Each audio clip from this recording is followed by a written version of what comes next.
Anak, parang tahimik ka yata. Hindi ka ba masaya na sinundo kita sa school? Masaya po. Nagulat lang ako. Ibig sabihin ko ba nito, hindi na kayo galit sa akin? Hindi naman ako nagalit sa'yo eh. Medyo may sumpong lang ako noon. Pasensya ka na, nasigawan kita. Sorry din po kasi sinubuhan ko rin kayo. Anak, alam ko marami akong pagkukulang sa'yo. Pero pwede pa naman akong makabawi, di ba? Opo, pwede pa po. I love you, Daddy. Oh, halika na. Sige, pili ka lang dyan, ha? Pili rin ako para sa'yo, ha?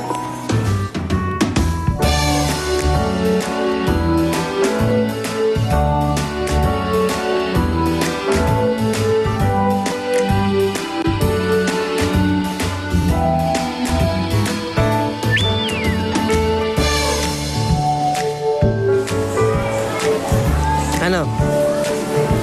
Ha? Mga to? Okay. Ganda-ganda mo naman. Birthday ko po kasi ngayon.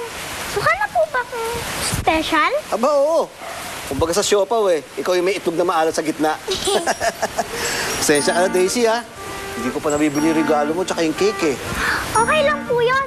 Nangako naman po si Daddy na uuwi siya ng maaga. Mamamasyal po kami.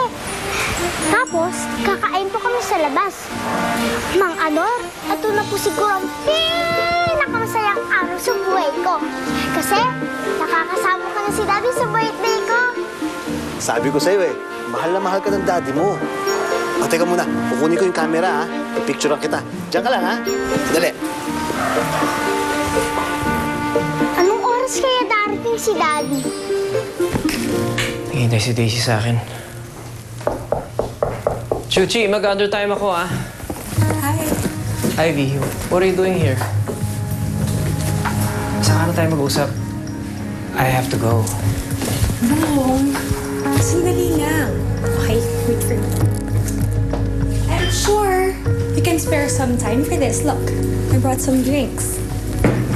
And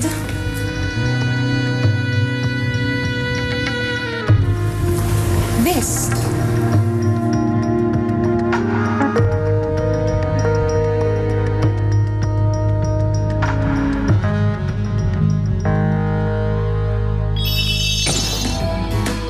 Hindi ka ba naaawa, Winnie? Kung hindi mo siya tutulungan, sino tutulong sa kanya?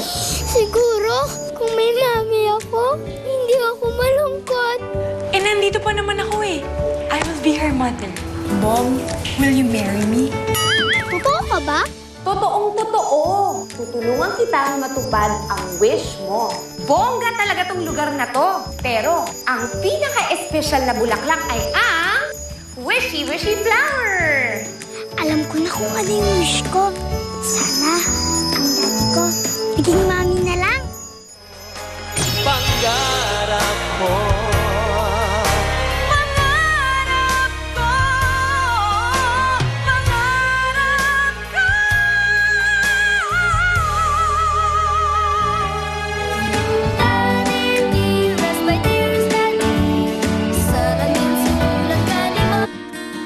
GMA News and Public Affairs.